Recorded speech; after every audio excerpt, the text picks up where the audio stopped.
بسم اللہ الرحمن الرحیم۔ اعتکاف کن چیزوں سے ٹوٹتا ہے؟ تو اعتکاف آسمان یا سورج کی شعاعوں کو دیکھنے سے باطل نہیں ہوتا، یہ محض توہم ہے۔ درجہ ذیل امور سے واجب اور مسنون اعتکاف فاصل ہو جاتا ہے۔ میں نے پہلے ویڈیو میں بھی کہا ہے کہ اعتکاف یہ 3 قسم پر ہے: واجب، سنت اور نفل۔ یہاں واجب اور مسنون اعتکاف ٹوٹ جاتا ہے بعض چیزوں سے۔ واجب اعتکاف کیا ہے؟ جس نے ایک نظر مانی ہے، یعنی اگر میرا یہ کام ہو جائے تو میں میں اعتکاف کروں گا، اگر میں ٹھیک ہو جاؤں گا تو میں فلاں کام کروں گا۔ اور مسنون اعتکاف یہ 20ویں روزے کے مغرب کے وقت جب اعتکاف کے لیے بیٹھ جائے تو یہ سنت اعتکاف ہے، رمضان کے آخری عشرہ میں۔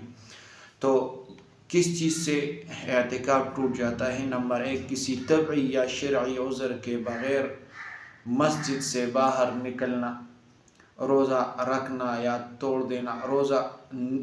نمبر 2، روزہ نہ رکھنا یا توڑنا۔ نمبر 3، حالت اعتکاف میں مباشرت کرنا۔ نمبر 4، عورت اعتکاف میں ہو تو حیض و نفاس کا جاری ہو جانا، تو اس سے اعتکاف ٹوٹ جاتا ہے۔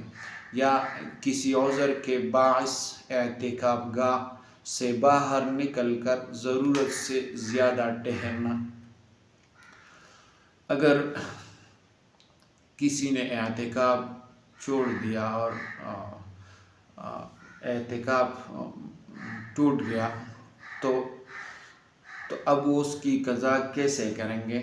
تو سنت اعتکاف ٹوٹنے کی صورت میں 1 دن 1 رات کی قضا لازم ہے۔ لہٰذا اگر کسی شخص نے مسنون اعتکاف شروع کیا اور شدت تکلیف کی وجہ سے گھر چلا گیا تو اس کا اعتکاف فاسد ہو جائے گا۔ اسے چاہیے کہ 1 دن اور 1 رات اس اعتکاف کی قضا کر لے۔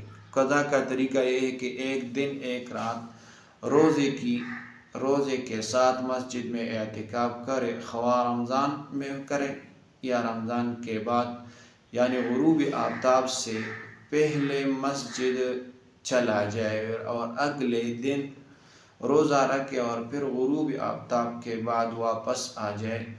عورت گھر میں نماز کی جگہ پر اعتکاف کر لے۔ تو یہ چند مسائل تھے، یہ یاد کر لے اور دوسروں تک پہنچائے۔